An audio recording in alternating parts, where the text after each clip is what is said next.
Hello, everyone. I'm Graham Mann, and welcome to the Starting Stories podcast. On this podcast, we interview entrepreneurs, creatives, investors, and more to find out how they got started and the habits and learnings that made them successful so you can apply it to your own life.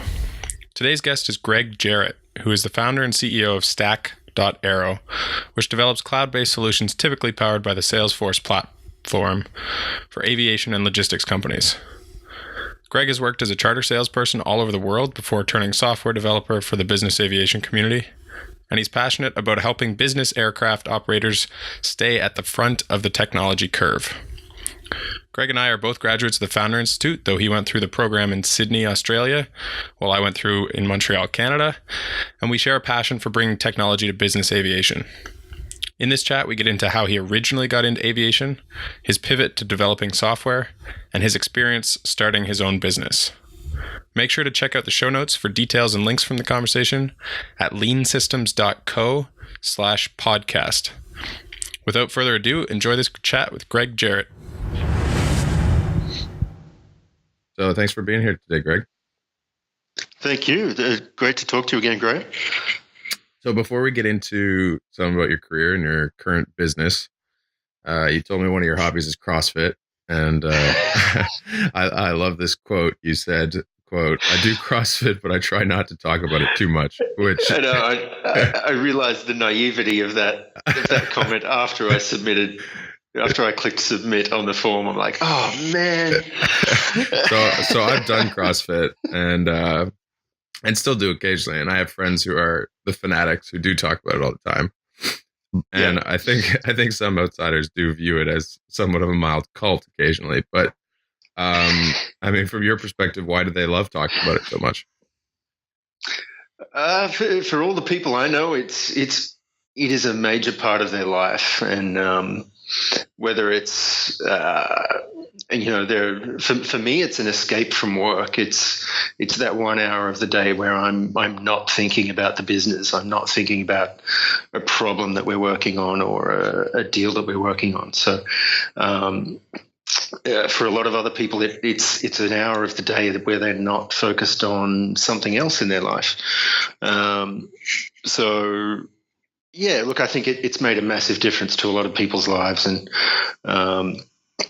as long as you follow the principles correctly and you get good trainers with you and don't get too many injuries, then I've known a lot of people who it has literally changed their lives, not just through a weight loss kind of thing, but getting healthy and meeting new people. And for me, it's also very much a social circle. So I've made some great friends there, and that's all of that stuff contributes positively to my life and to lots of other people's lives as well. So I think that's why people talk about it so much. It's not like just going to the gym. It does become a significant part of your life where you put other things aside to go and do that, and it becomes more of a hobby and less of a chore to go to the gym. I think that's one of the things CrossFit's done so well is creating those supportive communities. And it's funny you should mention, I mean, I've known people that have met and then subsequently gotten married from CrossFit and so on. But you had a good story where you took advantage of some of those communities. You did a road trip in the US and went to a bunch of different gyms, right? Yeah, I did. This was just over 3 years ago, I think. I was just launching our first product, not the current application that we provide. But I was touring around the States trying to talk to prospects, get leads, and part of that was visiting a bunch of different places. I drove all the way from Toronto down to St. Louis, Missouri, Kansas City, went across to San Francisco and LA, and just did a massive road trip and ended up in Omaha, Nebraska. Just at every sort of stop, even if it was just a stop for the night, not to actually see anyone, but just to get a cheap hotel somewhere. There would typically be a CrossFit gym somewhere within 10 miles, or usually less than that, usually 2 to 3 miles. And you could always walk in there, just knock on the door, and they're always welcoming. They're always happy to see people who want to train with them. So again, it provided me with the sense of community and friendship for that 6 or 7 weeks where I was so focused on work, and that provided me with an escape to have that sense of community and friendship. And for that reason, it was really important. And it provided me with a nice break that made the trip more bearable. Yeah, I think no, that's great. And I think that they've done that sort of same community all across the world better than most other things. I think that's part of where the identity comes from. So despite the fact that they talk about it all the time, it is a great thing for a lot of people, I think. I think it's a great example of a business building community around its members as well. They have really built one of the most inclusive communities of any business that I've seen. I think everyone is so positively engaged in that CrossFit community that it's a great example of how to build community and do it on a global scale as well. Yeah, and I mean the marketing, a lot of it is word of mouth too, right? It's people that have bring their friends, or they talk to it constantly about their experiences to their friends and so on, and then they try it out and so on and so forth. So I think you're right. It's about as good as it gets on that front. Yeah. So I want to step back a bit and start back towards the beginning, as people who are listening could probably tell. You grew up in Australia, in Sydney. Yes. Well, I grew up all over the place. Come from an army family, so we moved every 2 or 3 years, but spent most of my time in Sydney. But we've lived sort of all over the east coast of Australia. 3 years in Toronto, Canada, and about 1.5 years in London. London, England, not London, Canada. Sorry. London, Ontario. Yeah. I'm surprised you know where London, Ontario is. But. Yep. We spent a lot of time all over the world, but most of my time has been spent in Sydney, and the last 6 or 7 years has been in Sydney, aside from a year traveling with my now wife. Nice. I don't know why maybe I just didn't remember, but I didn't know that you'd been in Toronto. I didn't know that Canadian connection. Yeah. We spent. My family spent 3 years there. I was growing up. I was about between 12 and 15 years old, I think, and the family got posted there through my dad's work, the military. So absolutely loved Canada. I did not want to leave when it came time to come home, and I pretty much said to my parents, "Oh, you can leave. I'll stay here. I'll get an apartment." And I was only 15 years old, and they said, "No, that's not going to happen." Despite the fact that we don't get quite as much sun as Australia, eh? Yeah. I had the full Canadian accent when I left. Really? Wow, I'm impressed. So then your first job in aviation, correct me if I'm wrong, but it was ground support at AeroCare? Yeah, that's right. It was baggage handling, and sort of doing shift work for a company called AeroCare, which is still around, and they've since grown a lot since I left. I spent about 3 or 4 years there, baggage handling, driving tugs around the airport, marshalling planes, moving freight, logistics work for transport companies. Just sort of odd jobs around the airport, and that got me into the aviation industry. And then through that, I met a couple of people who then got me into the aircraft charter industry. And from there, I moved. So from AeroCare, I moved into an aircraft charter company here in Sydney. That's sort of where that side of it started. Yeah. How did you get into the job at AeroCare? And you went into that like sort of after high school, or I guess whatever the Is it called high school in Australia? Same thing? Yeah. So I took about a year off after school and went to find a job before going to university. So I wanted to take a year's break in between high school and university, and just found that job in the local paper and applied for it and was lucky enough. And yeah, that year between school and university, I just worked my butt off to make some money and have a bit of a break from education. Had some great fun doing it and built some really good relationships. And that year off turned into that same job for, I think it was 3 or 4 years before moving into the next role. So I just applied for the job basically and was lucky enough to get it. And I think I joined the company at a time when they were going through a lot of growth. But they were great people in that company. There were some excellent people running it. As a side note, the guy who started that company, who has since left, has since started another tech startup called Deputy.com, which is, I think, becoming quite popular globally as a workforce management solution. So the lessons that he learned, his name is Steve Shelley, but the lessons that he learned through AeroCare, building that business and managing a workforce of growing from 50 to more than 2,000 people. Wow. He's since built into a tech solution for workforce management, which is becoming very, very popular on a global scale. So that was a great company to work for and some great people as well. Cool.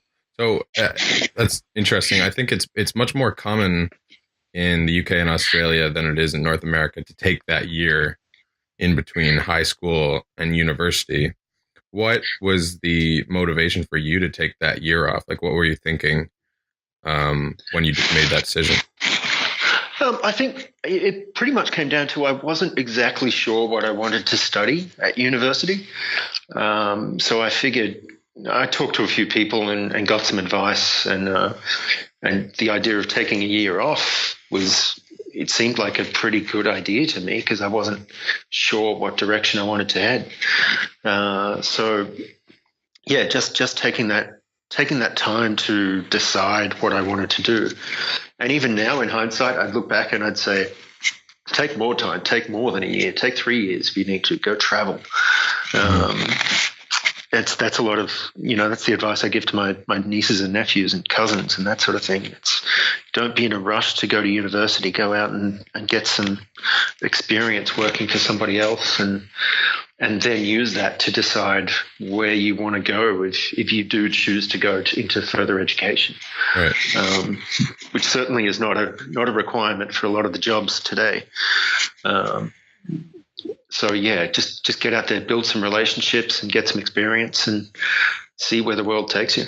Yeah, I think that's a great point. And you mentioned you sought out some advice before making that decision. Was it mostly parents and that sort of thing, or who were the people you were looking for advice from? It's a long time ago now. I think it was mostly parents and family. Yeah. Yeah, look, it was a long time ago now, so I'd probably have to say parents and family. And I guess the other side of that was my best friend at the time also took a year off and he went to work elsewhere. But the two of us together each took a year off. And then my other best friend also didn't go to university, so he was working. And that made it a really good... the three of us were all hanging out together and not worrying too much about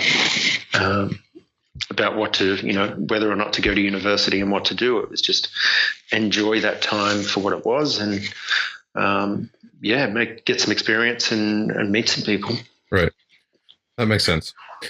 So you mentioned that the job at AeroCare led into sort of a 3 or 4 year position, but somewhere in there, before you got into the charter industry or during, you did go to school, right? I did a business degree, business finance degree at the University of Technology in Sydney.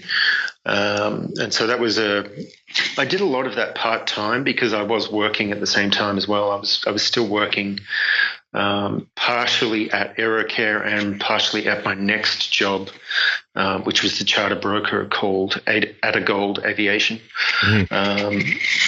And so, yeah, a lot of my degree was done part time.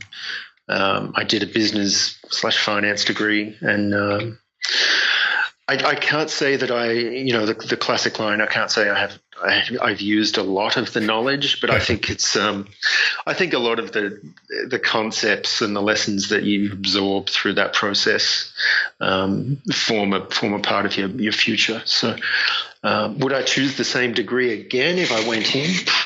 I'm not sure that I would. But I'm sure it contributed in a positive way to me getting to where I want to be. Sure. And what before you went into the school, why did you choose that field? That's a good question. I think it still comes down to I wasn't exactly clear on where I wanted to go. But I knew it was some sort of business/industry position. I figured that broad degree would give me the broadest understanding to then choose a direction where I would go.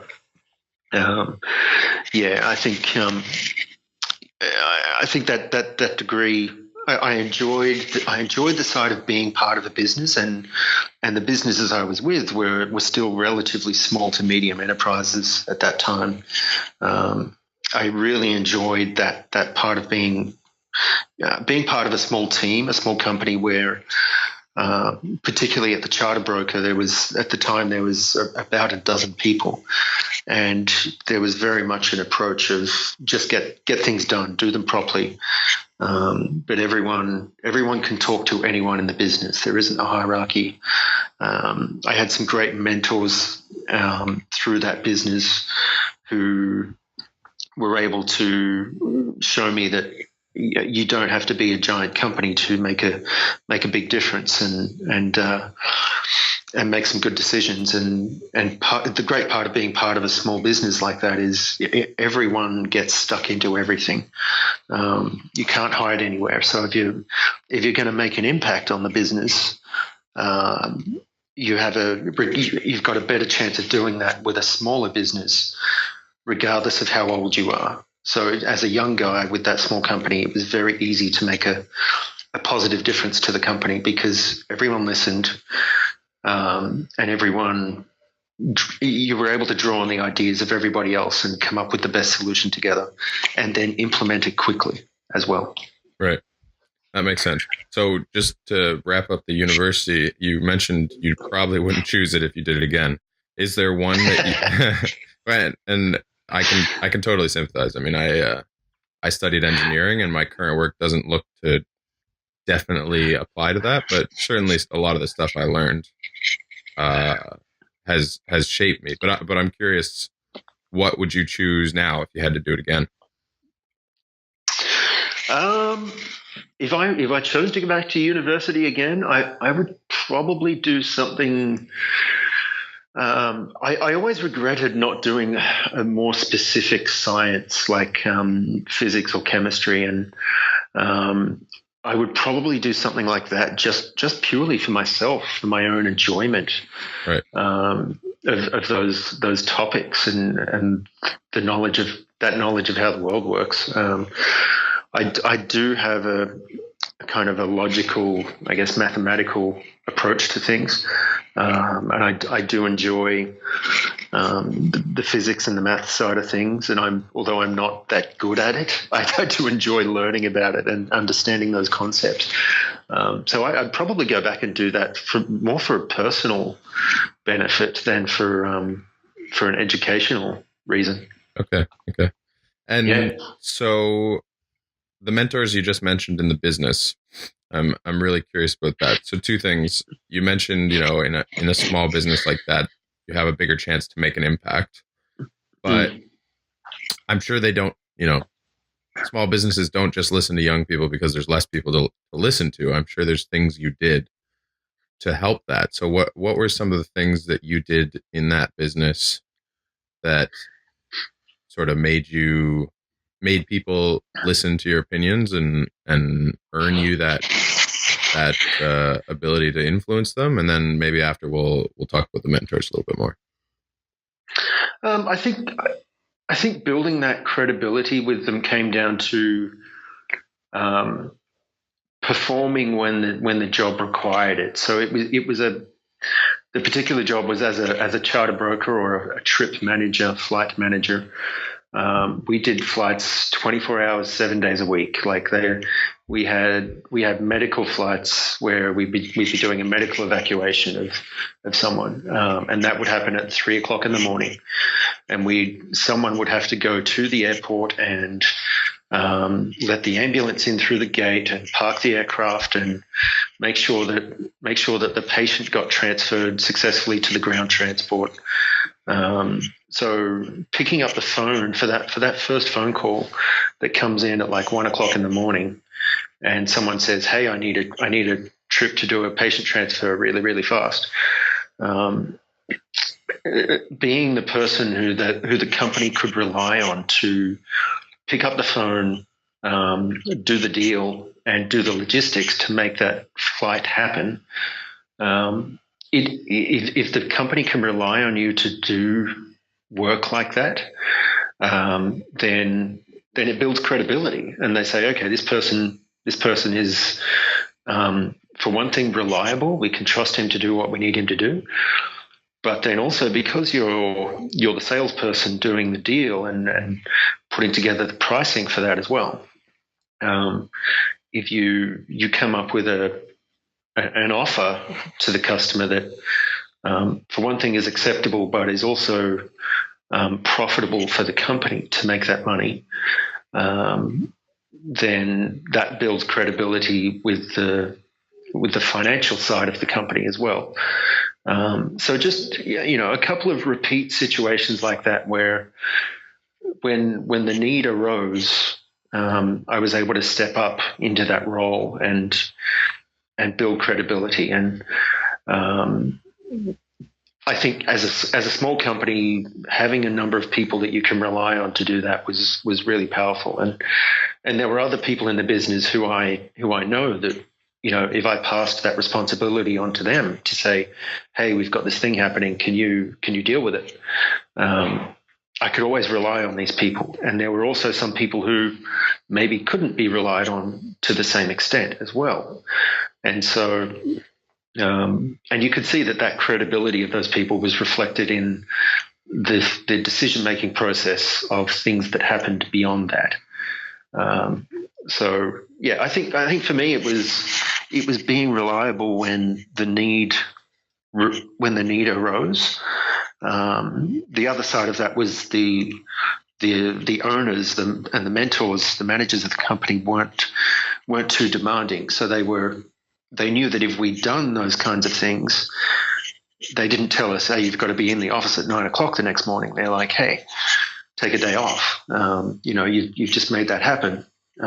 You've worked, take the day off." So it worked both ways. They were able to give us the flexibility to take the time off when we needed it, but they also expected us to be able to step up in return when a situation like that presented itself. Right. That makes a lot of sense. And I think, you mentioned small business gave you that opportunity. I think it just becomes much more obvious quickly who can and can't be relied upon, right? So, it might apply to a large business as well, but it's going to be that much more obvious, and people like the owners are going to directly notice that. Yeah, people have probably heard this from lots of other people, but it's much harder to hide in a small business. There's less paperwork and more phone calls, and it's much harder to just disappear into the background. Sure. So you mentioned your sort of network that you developed from your first job led to you entering charter.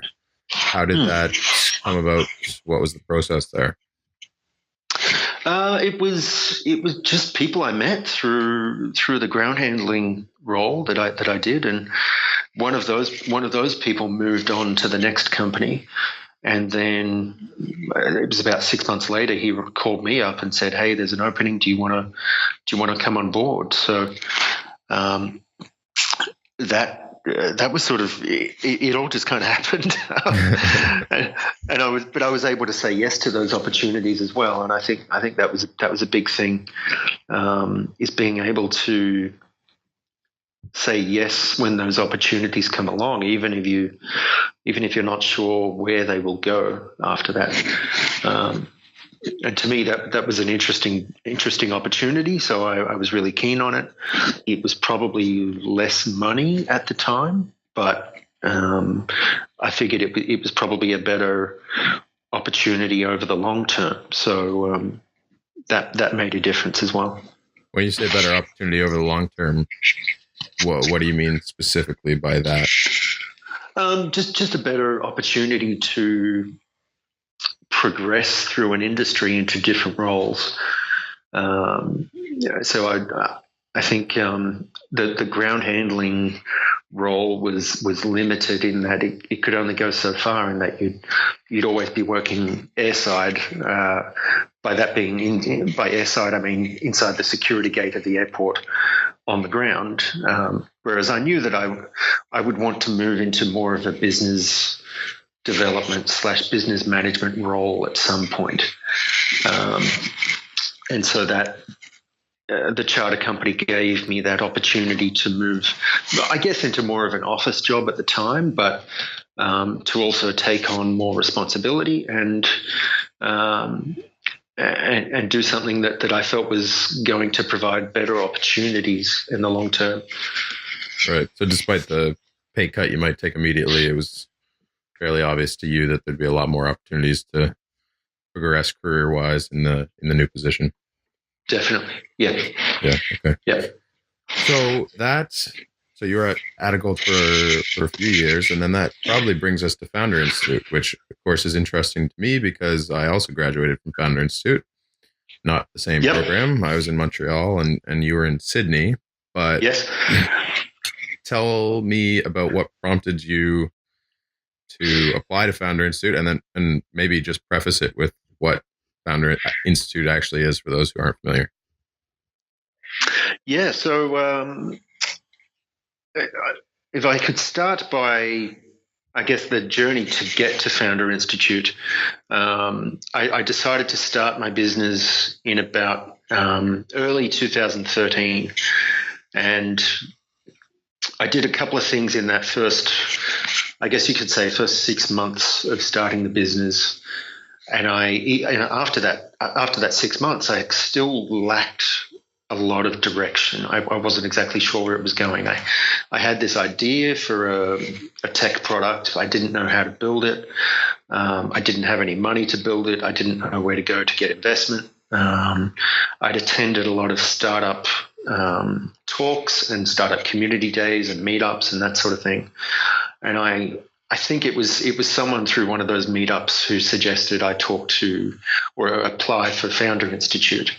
And so Founder Institute is an incubator program that is available in many cities around the world. They've grown massively over the past few years, but you can go into a program in your city, and they are essentially an incubator, but they will put you through a 3-month program where each week they want to accelerate the growth of your business and give you a number of goals to achieve each week, and also deadlines to achieve or milestones to achieve. And so it's about figuring out what your business is very quickly so that you can then work on growing your business. And by that, they mean testing things out, trying things, building something very quickly, failing, talking to customers, trying to make money from customers as well. So in that 3-month program, they want you to take money from customers in that program, regardless of whether or not you have a product to deliver. Um, and typically you don't have something to deliver. But the challenge is, hey, get someone to pay you. Probably preface that by saying, like, there is a plan in place to deliver eventually. Yes. Like, yes, scam some customers. Yeah. Anyway. No, it's there is a certain promise that you make to these customers if you take their money, but that's the great definition of a business. If you can get people to give you money on the basis of an idea, like your idea is valuable enough that people are ready to pay you money in advance for it, then that's a really good indication that you've got a good business idea. So on the flip side of that, if people are turning you down and saying, no, go away, I don't want to give you my money, then maybe you need to reconsider the structure of the business or the problem that you're trying to solve. So, I guess the major stages of that program are identify what you think is the business, or what do you think the iterations of the business might be.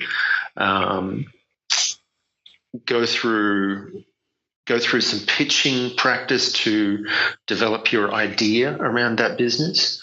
And the pitching happens every week. So you've got to pitch every week to different mentors, and they will give you feedback so that you can refine your business and your idea. Then go out and do some surveys and talk to customers and get some feedback from customers, and then iterate your idea a little bit further, and then deal with some of the legal aspects of setting up a company, setting up a shareholders agreement. If you've got business partners or co-founders, then setting up the agreement between yourself and those people. Coming up with a pricing model for your business, coming up with a business plan, and going through the lean process of defining how your business is going to make money and what problem it's going to solve for people.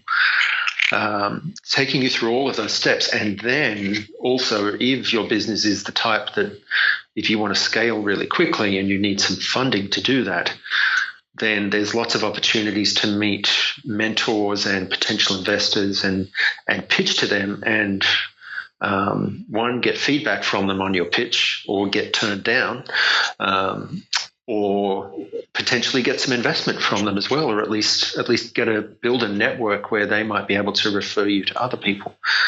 So there's a lot in that, and I haven't given it in the correct order, but there's basically a 3-month program where they take you through every stage of starting a fast, scalable growth business, and there's a lot of stages that you just don't see unless you are exposed to those things. And a 12-week program sounds like it's a long time to build a business, but it is minuscule. Like, you cover so much in that 12 weeks, and if your idea is really worth something at the end of those 12 weeks, then it's worth considering. If you're still working at the end of that time, then consider quitting your job and focusing on the business, because if you successfully graduate from the Founder Institute program, then there's a good chance you've got a pretty good idea and can take it to the next step and start building your product and charging people money for it. Right. Okay, we'll come back to Founder Institute. I just want to ask you 2 things. One was, what were some specific examples of the meetups you were attending where you found out about Founder Institute? And 2, that process, I guess it was 6 months before you entered Founder Institute. Is that where you were working on the business idea? Yep. Yeah, that's right. So what was the process, sort of like, how did you conceive of the idea and decide you wanted to try and build this into a business? So when I left, so we go back to the Untitled Chapter days. I had 2 periods with that business. One was about 3 years initially. I then went traveling for a year and wound up in London, which got me a job with another charter company, which was based in the UK. That company moved me out to Dubai, where I lived for 3 years. And I then moved back to Sydney after that 3 years and went back to Addergold Aviation. So when I finished that second period at Addergold, I decided that there was an opportunity for a CRM product of some sort within the business aviation industry. And my experience through dealing with the suppliers and the customers in that industry was that there was no central system where they could all manage their interactions. On the supplier side, they were always very focused on systems that helped drive the aircraft. So flight management systems, operational systems. And on the customer side, there was really no way of interacting with the supplier on the internet. It was all done with phone calls, and it was very antiquated, that business model. And I felt there was a huge opportunity for a CRM product of some sort there. So that sort of was the definition of the opportunity for me. But the first 6 months of running the business, and I'm not a developer. I don't come from a software background. But in that first 6 months of the business, running it in 2013, I was extremely naive and thought that I could, with about 3 to 6 months of training, I'd be able to write the software to build this program myself. And I look back now and I think, wow, that was ridiculous. So I actually went back and I applied for an online university course in programming. And I did the first semester of that online course, and because the need in my head for the system was so strong, I'd actually self-taught myself kind of the next 2 and 3 semesters as well. So I'd finished that first semester, I'd moved on to the next stuff, and I was just self-teaching myself programming. And so I did the first semester of uni and was like, okay, forget this. It's too slow. Right. I'll just do it myself. And the next step after that was I realized, okay, this thing is going to take years to build. I can't do it. And I went to I think I ended up at a couple of meetups, and one of them was at a tech startup hub in Sydney called Fishburners, which was they're kind of the original startup community in Sydney, and they have a lot of meetups. There's a lot of people there, and I'm pretty sure I just met someone at one of those meetups who said, "Hey, dude, think about Founder Institute. It's worth it." This guy had gone through the program and was like, "Look, you sound like it would be ideal for you." And that was a big decision at the time too, because it costs a little bit of money. You've got to there's an application fee, but then if you decide to go further in the program, it does cost money. Not a huge amount in hindsight, but at the time when I was just starting the business, it felt like a lot of money. But it was a 6-month process of figuring out that programming and writing the software myself is going to take a lot longer than I want it to. Right. So I need to either go out and get some funding or get some investment, or go out and find some mentors or find a co-founder.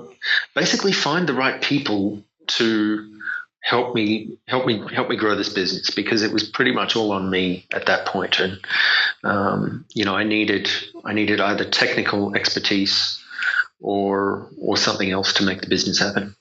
Right. So I think the conception of the idea is really interesting. This was sort of a problem. I don't know if you yourself had lived it, but it was something you yourself had seen in the industry, and I'm sure your peers felt the pain of, and that was kind of where the idea came from. Yeah, absolutely. I had lived the problem myself of being the middleman between the supplier and the customer, and just passing paperwork back and forth constantly. And I had lived this problem and felt that there was not a good way to have all this data coming into a system where you could then build intelligence out of it. it was, when I first started, it was still faxes back and forth to sign a contract. Wow. So, and it's progressed a long way since then. And but that was the degree of the experience that I had experienced. But I guess, and that comes back to my sort of thoughts around get work experience rather than university experience first, because building the work experience in a company and building the relationships with people helps you to get a very deep understanding of the problems that exist in that industry, and you can then take those once you know what those problems are, you've got a better idea of how to solve them. And you've also hopefully got some initial customers, because you can go back to those people and say, hey, I've solved this problem for you. So having that industry experience was really powerful for me. It gave me a great network of people, and gave me some good stepping stones to then get the right idea for the product, know exactly what the problem was that we were solving, which I thought was right at the time, but it turned out that first problem that I initially thought we were solving was not the biggest problem that could be solved. But yes, that's the process of developing business. Yeah. Okay. And so then during those 6 months when you were initially studying or self-learning, were you still working full time, or you dedicated yourself full time to the business? I'd made the decision at that point, or I should say, myself and my then girlfriend, now wife, had made the decision together for me to focus my time full time on that business. Mm-hmm. And she very very humbly went back to work full time and funded our existence essentially. And we moved back in with her parents, so we didn't have to pay rent. That kept our costs down, but that was a decision that we made together to. She believed in my idea enough to say, okay, this is worth pursuing full time, and if you're going to do it, it can't be a part-time venture. You can't work on the side and make this happen in the evenings. If you're going to build a proper business out of this, knuckle down and get it done, and build that business. Right. And your early estimate of how long it was going to take was that you relayed to her wasn't quite accurate, was it? I think I said something like 3 to 4 months. And this is 4 years, nearly 5 years later, and it's still going. So, that's not uncommon, I don't think. Yeah, I know. She very patiently said, yeah, sure, okay, all right. And she had more experience with this. Her family and her brothers have been through the process of starting and building a business. And she was like, yeah, all right, I'll let you think that. I know different, but whatever you say, yeah. Yeah. Okay. Yeah. So 6 months go by, you did some learning, and you applied to the Founder Institute. So how did the sort of the initial conception of the product change through Founder Institute, and what was your Founder Institute experience like? It was tough. Like it was a fantastic experience, but it is very tough. So the pressure of the milestones that you have to meet each week, it is almost like working full time on the business. And I think the estimate they give is like 20 hours a week or something that you should spend on the Founder Institute work. And that's sort of accurate for the first half of the program. But once you get past a certain point, you figure out that, okay, this needs a lot more of my time committed to it each week. This is where we start getting into 60, 80-hour weeks kind of thing. So, yeah, just going through that program and the experience of building it up, each stage along the way showed me that I had to commit more and more time to the business. I think just going through that program was was very. I was very fortunate to go all the way through it, and meet the right people along the way to help me get to the end as well. Right. And I mean, you mentioned one of the big challenges going in was, how am I going to build this thing? Did you figure that out during the Founder Institute? I did, and it was a bit of a decision of how do we get this done as quickly as possible for the least amount of work, and that's one of the big lessons that you get through Founder Institute. It's how do you build it quickly? It doesn't have to be perfect. It doesn't have to be right. How do you get it to the first stage quickly for the least amount of money possible? And as we were building a CRM product, it sort of made sense to consider as examples the other CRM products that were out there. So took a look at all the CRM products, Salesforce, Dynamics, Sugar, all those sorts of things, just as templates for what we were wanting to do and the functionality and the features that we wanted to deliver. And then I discovered the Salesforce Partner Program, and I was like, this just makes perfect sense. We can use their infrastructure, and we can also deliver a product that is based on top of Salesforce, which is what a lot of customers want. That they want that kind of brand or that global power behind them. So I discovered the Salesforce Partner Program through that, and decided to explore building our product on top of their infrastructure. And that was about a 3-month process of testing it and making sure it did all the things that we wanted to do, and then just going, hey, this is the quickest way to get it done. I had to consider, okay, we use Salesforce, it takes this long, it costs this much.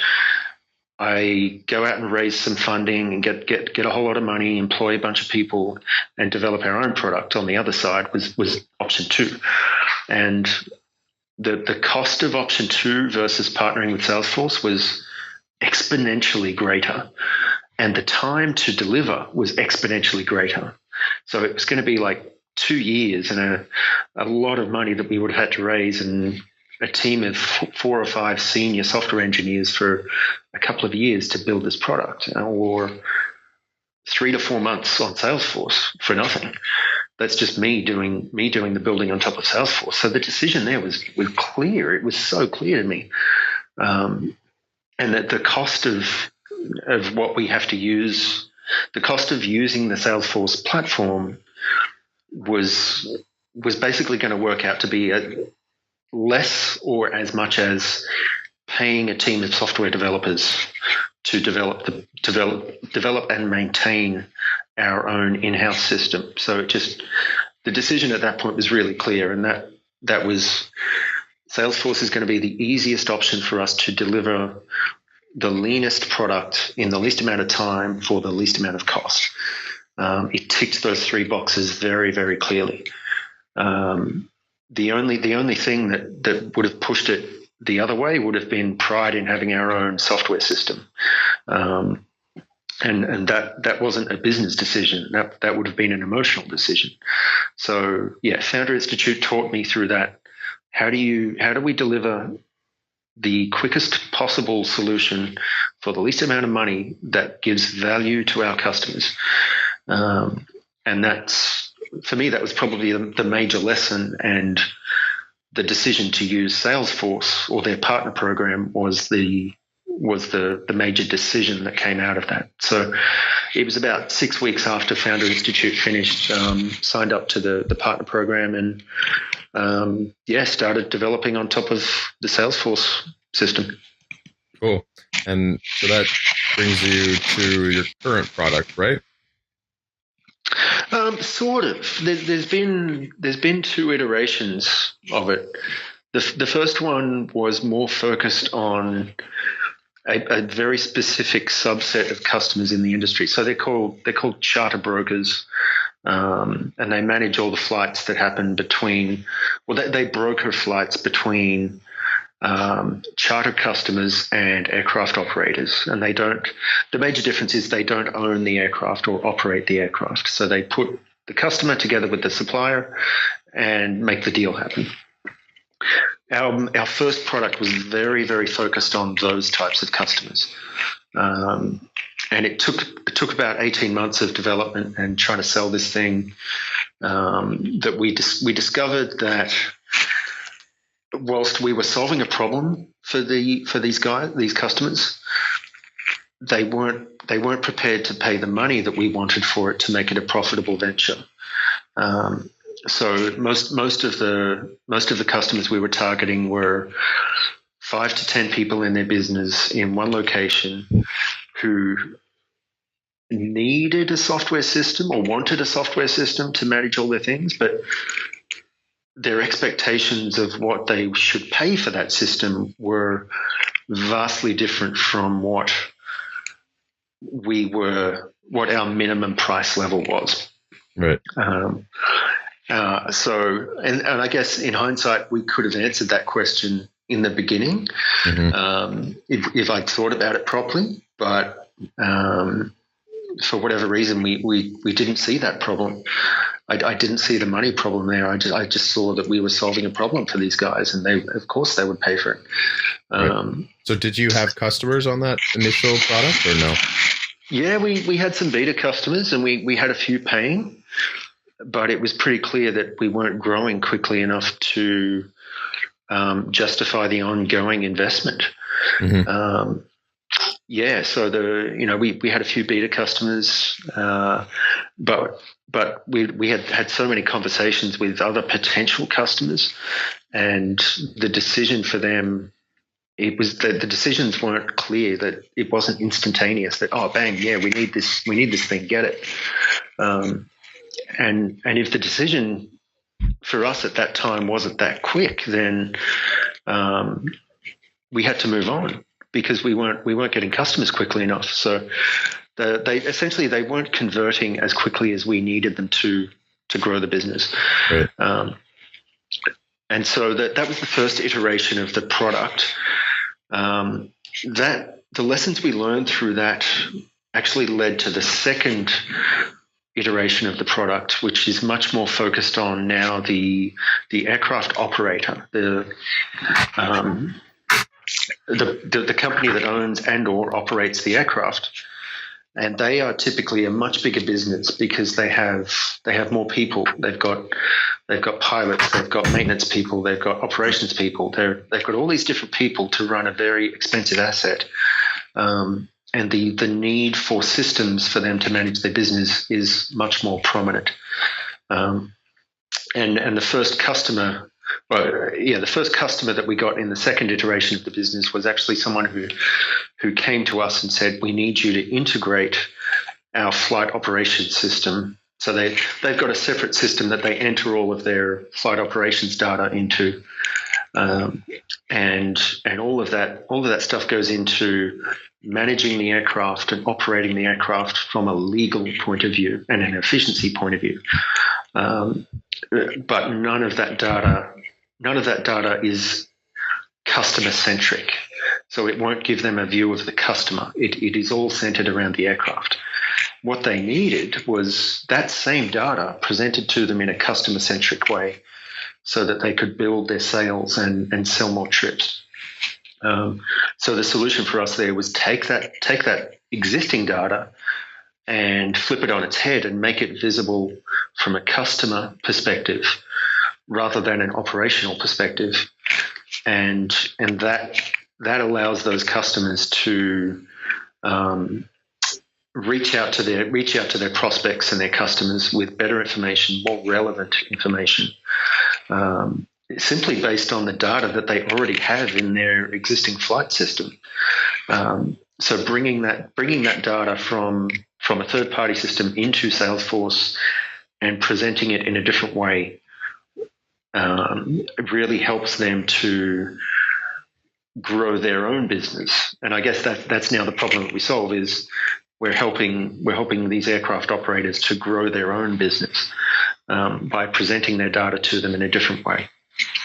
So what's a what's I guess maybe what's the elevator pitch for the current product, and like a specific use case, um, including maybe some specific operation software integrations, etc., for how you'd use Stack. Mm-hmm. So the elevator pitch. This is a good one because Founder Institute it teaches you this. I figured you'd have it nailed down. Yeah, I don't. It's been quite a while since I've given the pitch. So that's a tough one, actually. I would have to work on that. But it's essentially to a customer, the pitch is sell more trips. right. You use your existing data to reach out to your customers when and where they want to fly and use that data to sell more trips. That needs a lot of work, that elevator pitch. It's relevant to the people you're selling to, for sure. It's relevant to the customer, yeah. What was the second part of that question? Sorry. Just a specific example use case. Maybe mentioning some of the specific integrations you would do. Okay, yeah. So we developed. It's integrating with legacy software is probably the major thing. So our customers typically use a legacy system, and this one is called Flight Operations System (FOS). They put all that data into that system, and it runs on a very old legacy database. It's all run on-premise in-house servers, and we are able to extract the data from that system and build some intelligence out of it and put it into the cloud. So the other big pitch there is that their data is no longer locked into that server. We can put it in the cloud, and they can use it on a mobile app, or just that aspect of having it in the cloud gives them a lot more flexibility to have people working in different locations or at different times of day, or not dealing with the IT hassles of maintaining a separate customer database somewhere else. And what's an example of some of the data insights and intelligence that you'd extract? So a really good one is some analytics information on each customer. So they have no way of knowing our customer has no way of knowing exactly which of their customers has flown X number of hours, which patterns, which cities they're flying to, back and forth all the time. So if we bring that data into Salesforce, we can have an account record. At this point, the call between Greg and I dropped, but we got it back on track quickly. So I think we were talking about data extracted using your system and on how a specific person flies. Yeah, an example of how we present that information to the customer. So we're able to match all the trips that a customer has done with their account record in Salesforce, and build a profile of that customer. So that profile will have X number of hours that customer has flown over Y date period. It will have the cities that they frequently fly between, so their patterns of flying. It'll have things like the last date that they requested a quote, the last date that they did a trip. All of that data can be used to trigger things to happen with their sales team. So, and triggering these things to happen is something they haven't been able to do previously. So, as an example, triggering business rules like a customer must always be touched within 90 days or every 90 days or whatever they set that day rate at. Basically, don't let a customer go too long without hearing from us. The other part is if they have an empty leg that comes into their fleet. By empty leg, I mean an empty private jet flying between two cities. So if they have that empty leg happening and they know that a certain customer frequently flies between those two cities, then we can automatically prompt them to call that customer and say, hey, do you want to use that empty leg? We can give it to you at a discounted rate. And they can trigger things in e-marketing to happen. So sending people relevant e-marketing is a really key piece of marketing. So if they know that a certain person only flies in California, then there's no sense in sending that person marketing material related to East Coast trips. But if you do have something in California, then you need to send it to that person. So sending relevant e-marketing to those people, one, improves the content that they're delivering to those prospects, and also reduces the unsubscribes that they get, because people are more likely to unsubscribe from e-marketing that isn't relevant to them. So basically only reaching out to the customer when it's relevant to that customer. And the data that we present to the operator in Salesforce gives them a much better opportunity to reach out to those customers when it's relevant to them. Right. And I mean, that sort of data is the bedrock of, any e-commerce business or something else where it's easier to access that data or log online actions. So you're kind of bringing that what is sort of fundamental data in some industries to this one. Yeah, I would say for most industries, they're already leveraging this kind of data and these kinds of activities. But business aviation is quite slow to catch up, and hopefully we're providing that to them. It's the kind of stuff that big companies just have as standard, like it's the minimum required kind of data at big modern companies, but business aviation is still behind. So we're trying to give them that capability. Right. That's fantastic. So I want to be respectful of your time, so we'll do a few quicker questions here towards the end, and then we'll wrap up. Okay. I know you wanted to talk about, and you have already, about how supportive your wife has been, but what are some of the things a partner or spouse can do to help a partner who's starting a company or embarking on a similar adventure? I think probably there's a lot that the partner can do, but number one is being supportive and being patient. But I think the responsibility there more comes on the founder or the person starting the business to involve their partner. So everything that happens every day, you often, as a sole founder or a very small business with maybe two co-founders, the only people that you get to share this journey with are other people around you, and that's typically your partner, and if you're lucky enough to have a co-founder, then that person as well. For me, as a single founder originally in the business, my wife was pretty much the only person that I could share things with, and I definitely didn't do enough of that. I could have done more, but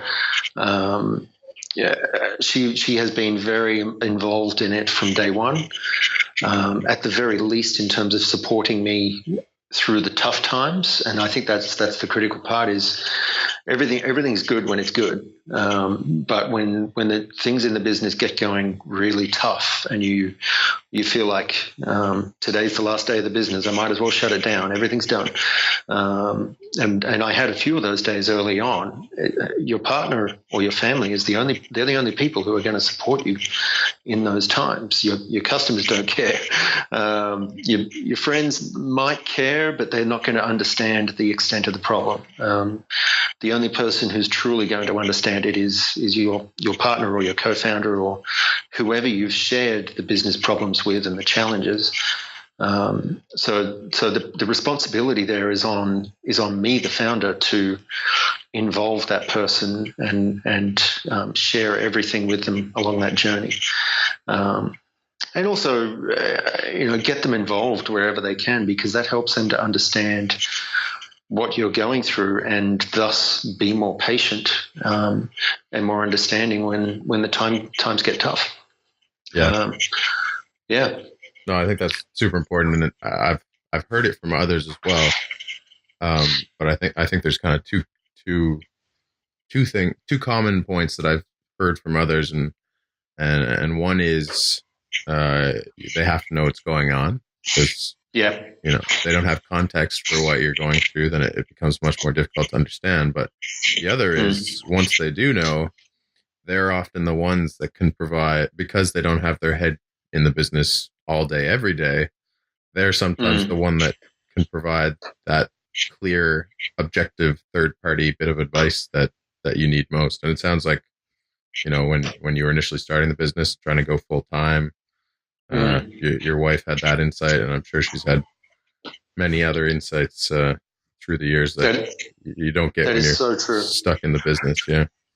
That is so true. It's that ability to be objective about things and say, hey, I know it seems like the world is collapsing around you right now, but just take a step back. And the ability for the partner to do that is really, really important, to just give you that different perspective, because they're not so involved with the business. That is really, really important. Yeah, that's fantastic. What's a book or books that you've gifted often, or that have had a large impact on you? Actually, it's one that's been given to me recently, which this book is about sales and how to connect with your customer better, but question-based selling. And I forget the author's name. I must apologize, but No, I'll look it up and we'll add it to the show notes here.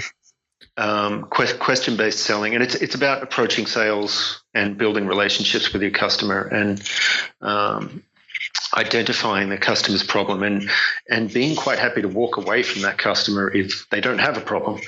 It's for us at the stage of the business we're at the moment. It's very much about building more customers, and we've got our product very clearly defined. We now need to bring those customers on board and make sure that we connect with them in the right way, and actually solve that problem for them. So each of our customers has a slightly different problem they're trying to solve. So we just need to help them through that journey and make sure that we can solve it for them. Perfect. How has a failure or an apparent failure later set you up for success, or do you have a favorite failure along the way? That's a good question. Probably too many to name, I'm sure, if your experience is anything like ours. I think a failure. I guess we did an exhibition. Had a booth at an exhibition about 3 years ago, where the product was still in its first iteration, but that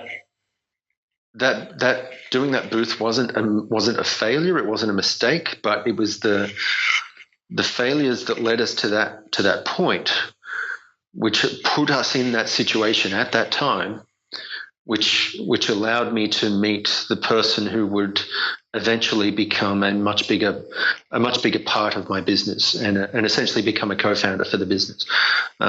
So that series of failures that led up to us being in that time and place led to an extremely positive thing happening for the business, just through meeting the right people at the right time.